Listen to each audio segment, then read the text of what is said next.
Hey everyone, today I'm going to show you how to export individual bookmark folders in Google Chrome. Without any further ado, let's get started. First, you'll need to open two different Google Chrome profiles on your computer.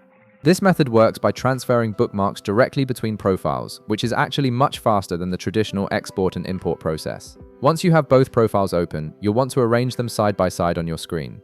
Adjust the size of each Chrome window so they're both visible at the same time. This makes the drag and drop process smooth and lets you see exactly where you're moving your bookmarks. Now, focus on the first Google Chrome profile where your bookmark folder is currently located.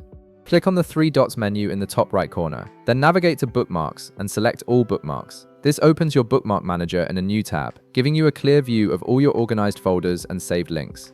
This is where you'll find all your bookmark collections in one organized interface. Next, locate the specific folder you want to transfer. Take a moment to scroll through your bookmarks and find the exact folder you need to move.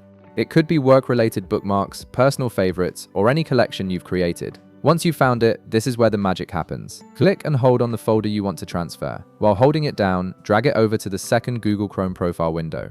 Make sure to drag it directly into the bookmarks area of that second profile. You'll see the folder moving across your screen as you drag it. When you position it over the bookmarks section of the second profile, you can release your mouse button.